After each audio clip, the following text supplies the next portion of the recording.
श्री गणेशाय नमः। अवधूत चिंतन श्री गुरुदेव दत्त स्वामी समर्थ महाराज की जय। श्री स्वामी समर्थ। नमस्कार स्वामी भक्तो, आपले भक्तिमय या चॅनलवर स्वागत आहे। तर भक्तांनो, आजच्या व्हिडिओमध्ये आपण पाहणार आहोत स्वामी तुम्हाला काय संदेश देतात आणि तो संदेश तुमचे संकटे दूर करेल का। श्री स्वामी समर्थ। सर्वावर स्वामी कृपा कायम असावी ही स्वामी चरणी प्रार्थना।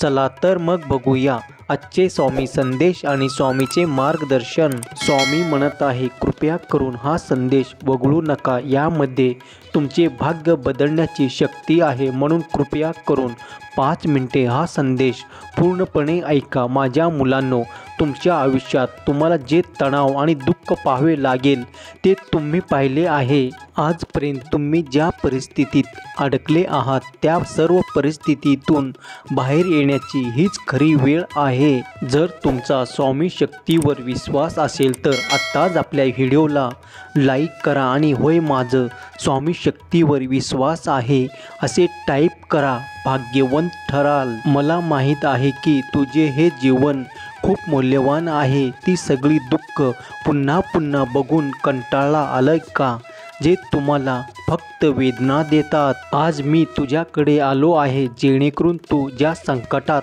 अडकला आहेस त्या सर्व संकटातून तुला बाहेर काढावे। तुम्हाला तुमचे स्वतःचे जीवन आता इतके कठीण वाटत आहे की तुम्ही तुमचे जीवन जगण्याची आशा जवळजवळ सोडली आहे। परंतु आज मला तुम्हाला काही प्रश्न विचारायचे आहेत, ज्याचे उत्तर दिल्यानंतर तू सध्या ज्या दुःखात अडकला आहेस त्या सर्व दुःखातून मी तुला मुक्त करीन।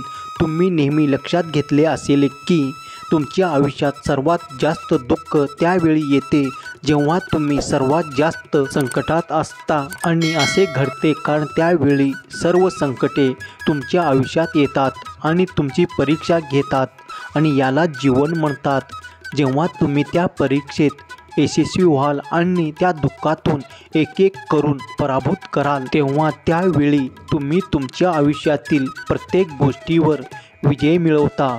प्रत्येक गोष्टीवर विजय मिळवण्यासाठी स्वामी इज ग्रेट टाईप करा। आता मी तुम्हाला सांगतो की ज्यावेळी तुम्ही सर्वात जास्त दुःखी असता त्यावेळी तुमच्या आयुष्यात आणखी संकटे येतात। असे का होते? कारण जाणून घेतल्यावर तुम्ही स्वतःमध्येच स्वतःला प्रश्न विचारण्यास सुरुवात कराल, आणि जेव्हा तुम्ही असे कराल तेव्हा तुम्हाला तुमच्या सर्व प्रश्नाची उत्तरे मिळतील। माझ्या मुला, तुम्ही नेहमी लक्षात घेतले असेल की जेव्हा तुम्ही तुमच्या आयुष्यातील कोणत्याही ध्येयाकडे वाटचाल करता तेव्हा तुमचे पावले तुम्हाला अनेक ठिकाणी घेऊन जातात, जी तुम्ही तुमच्या आयुष्यात पहिल्यांदाच पाहिलेले असाल, आणि ते तुमच्या समोर येतात कारण त्यावेळी देव तुम्हाला अनेक पर्याय देतो। त्यापैकी तुम्ही स्वतः तो पर्याय निवडता जो तुम्हाला आयुष्यात पुढे घेऊन जाईल। जर तुम्ही तुमच्या आयुष्याच्या सुरुवातीला चुकीचं निवड केलं तर तुमचे संपूर्ण आयुष्य तुम्हाला चुकीच्या दिशेने घेऊन जाईल। जर तुम्ही स्वामीचे या म्हणण्यावर सहमत असाल तर आत्ताच आपल्या व्हिडिओला लाईक करून आपल्या चॅनलला समर्थन करा। देव म्हणतो, जिथून तुमच्या आयुष्यातील सर्व आनंद हिरावून घेतला जातो आणि तो काळ तुमच्यासाठी सर्वात वेदनादायक ठरतो। त्यामुळे जेव्हाही तुम्ही नवीन सुरुवात कराल तेव्हा ती सुरुवात तुम्हाला कोणत्या दिशेने घेऊन जात आहे याचा नीट विचार करावा। तुमच्यापैकी बहुतेक जण विचार न करता तुमचे आयुष्य सुरू करतात आणि नंतर पश्चाताप करतात। ध्येय नसलेले जीवन हे चाक नसलेल्या गाडीसारखे आहे। माझ्या मुलांनो, जशी गाडी चाकाशिवाय पुढे जाऊ शकत नाही त्याचप्रमाणे तुम्हीही तुमच्या आयुष्यात ध्येयाशिवाय पुढे जाऊ शकत नाही। तुमच्या आयुष्यात तुम्हाला वारंवार त्रास देणारे हे दुःख ही तुम्ही केलेल्या चुकीच्या कृतीमुळेच उद्भवतात। माझ्या मुला, तुला तुझ्या आयुष्यात सर्व काही मिळवायचे आहे, पण तू असे कोणते काम करतोस की ज्यामुळे तू आयुष्यात सर्व काही मिळवू शकशील? हा सर्वात मोठा प्रश्न आहे। जर तुम्ही लहानशी सुरुवात केली आणि काही काळ मेहनत करून स्वतःला कुठेही घेऊन गेलात जर तुमच्याकडे भरपूर पैसा आणि सर्व आनंद असेल आणि तुमचे कुटुंब हे सर्व काही असेल तर आजच तुम्ही पहिले पाऊल त्या दिशेने टाकले पाहिजे जिथे हे सर्व सुख तुमची वाट पाहत आहे। लक्षात ठेवा, मी तुम्हाला कितीही आनंद दिला तरी तो तुम्हाला तेव्हाच मिळेल जेव्हा तुमची पात्रता असेल। आशीर्वाद प्राप्त करून घेण्यासाठी 2222 टाईप करा।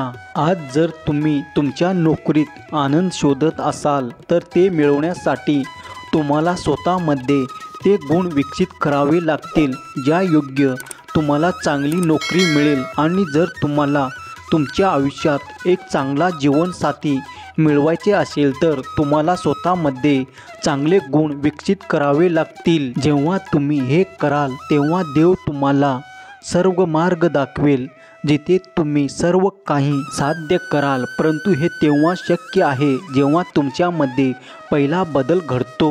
तुम्हाला तुमच्या मुलाची नेहमी काळजी असते, त्याचे भविष्य काय असेल, ते आयुष्यात कसे पुढे जातील, तुम्हाला त्यांना द्यायचे असलेले सर्व आनंद त्यांना कसे मिळतील। पण तुम्ही कधी असा विचार केला आहे का की जसा तुम्हाला तुमच्या मुलाची काळजी असते तशी मला या संपूर्ण जगाची काळजी वाटते, कारण तुम्ही सर्व माझी मुले आहात आणि तुमच्या आयुष्यात ही भावना निर्माण व्हावी अशी माझी इच्छा आहे।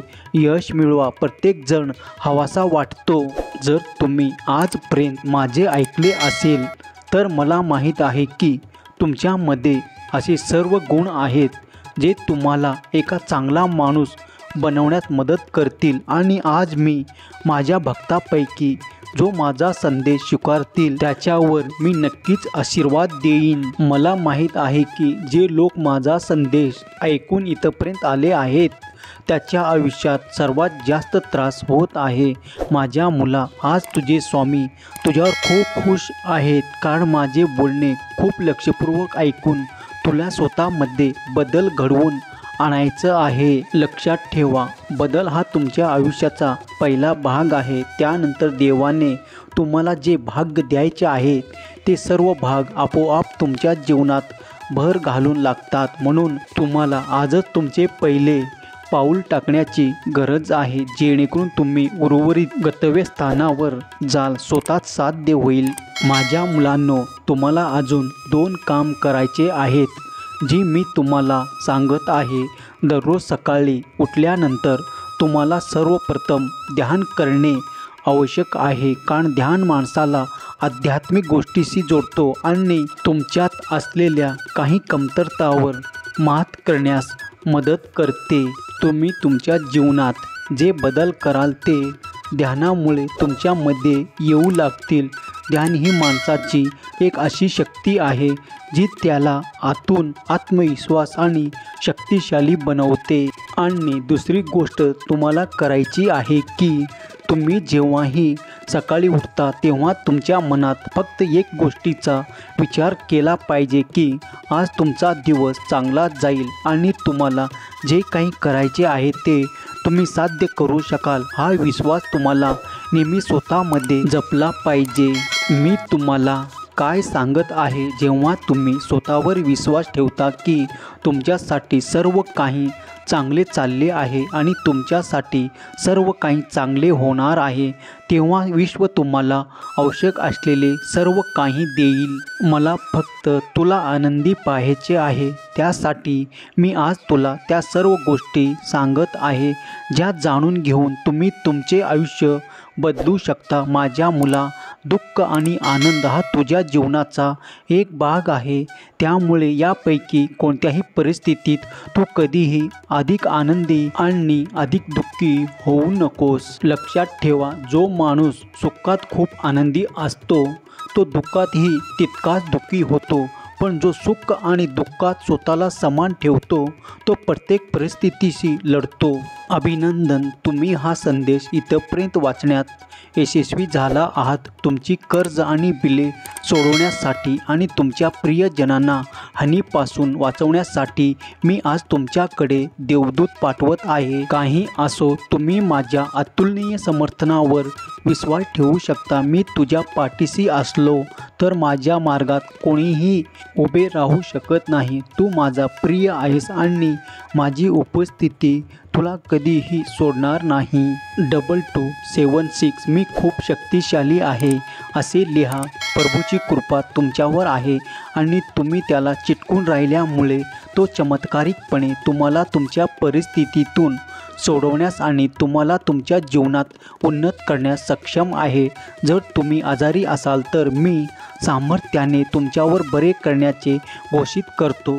या व्यतिरिक्त मी तुम्हाला खाली खेचणाऱ्या सर्व गोष्टी काढून टाकत आहे. परमेश्वर घोषित करतो की उपचार, सहजता आणि भरपूर दुःख, कमतरता आणि अडचणीची जागा घेत आहेत. तुम्ही माझ्या प्रेमाच्या नवीन आणि मजबूत हंगामात प्रवेश करणार आहात आणि तुमचे जीवन आनंद आणि शांततेने भरले जाईल. तुम्ही तुमच्या विश्वासात कधीही एकटे नसता. मी सदैव तुमच्याबरोबर आहे आणि पवित्र आत्मा तुझ्यामध्ये राहते हे नेहमी लक्षात ठेव. आणि कार्यकर्त्याला तुझ्या चांगल्या कर्माचा फळ नक्कीच मिळेल. आता माझी निघायची वेळ आली आहे. मी लवकरच परत येईन तुम्हाला माझा नवा संदेश द्यायला. तुम्ही आता फक्त स्वतःचा विचार करा, चांगले कर्म करा आणि माझे नामस्मरण करा. हा संदेश शेवटपर्यंत पाहिल्याबद्दल धन्यवाद. मित्रांनो, कमेंट बॉक्समध्ये स्वामी नामाचा जयघोष घालायला विसरू नका. स्वामी आपल्या सर्व इच्छा आकांक्षा पूर्ण करो ही स्वामी चरणी प्रार्थना. आणि आजचा व्हिडिओ आपल्याला कसा वाटला ते कमेंट करून नक्की सांगा. जय शिवशंकर, नमामि शंकर, शिवशंकर शंभो. जय गिरिजापती भवानी शंकर, शिवशंकर शंभो. बोला अवधूत चिंतन श्री गुरुदेव दत्त स्वामी समर्थ महाराज की जय.